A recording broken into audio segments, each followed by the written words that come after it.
வணக்கம் மக்களே. நம்ம இந்த வீடியோவில் வந்து பார்த்தீங்கன்னா, ஜிஎஃப்ஆர்ஜி வால் கன்ஸ்ட்ரக்ஷனோட பேஸ்மெண்ட் எப்படி பண்ணுறதுன்னு தான் பார்க்க போகிறோம்.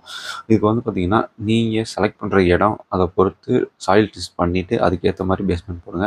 நாங்கள் பண்ணியிருக்க இடத்துல வந்து பார்த்தீங்கன்னா, சாயில் நல்லா இருக்கனால ஒரு 6 ஃபீட் வந்து டெப்த் எடுத்து காலம் போஸ்ட் போட்டு அதுக்கப்புறம் வந்து பார்த்தீங்கன்னா ஒர்க் பண்ணியிருக்கோம். அதே மாதிரி நீங்கள் எடுக்கிற ஜிஎஃப்ஆர்ஜி வால் கன்ஸ்ட்ரக்ஷன் பண்ணுறதுக்கு முன்னாடி கம்பல்சரி வந்து பார்த்தீங்கன்னா, வேணும்னால் சாயில் டெஸ்ட் வந்து பண்ணி அதுக்கப்புறம் பில்டிங் பண்ணுறது கொஞ்சம் நல்லாயிருக்கும். இதுமாரி நம்ம சைட்டில் வந்து பார்த்தீங்கன்னா, ஜிஎஃப்ஆர்ஜிக்கு 1½ ஃபீட் பேஸ்மெண்ட் போட்டால் போதும். ஆனால் நம்ம இடத்த பொறுத்து பேஸ்மெண்ட்டோட ஹைட் வந்து 3 ஃபீட் 4 ஃபீட் வரையுமே எக்ஸ்டெண்ட் பண்ணுவோம். பட் இந்த சைட்டில் வந்து பார்த்தீங்கன்னா 3 ஃபீட் வந்து ஹைட் பண்ணியிருக்கோம்.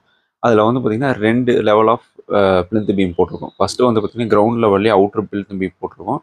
அதுக்கு அடுத்ததாக வந்து பார்த்தீங்கன்னா டாப் லெவலில் ஒரு பிளிந்த் பீம் போட்டிருக்கோம். இது எதுக்காக 2 பீம்னா, உள்ளே இருக்க மண் வந்து பார்த்தீங்கன்னா நமக்கு வெளியே டம்ப் ஆகி வெளியே வரக்கூடாதுங்கிறதுக்காக அவுட்டரில் ஒரு பிளிந்த் பீமும் ப்ளஸ் மேலே டாப் லெவல்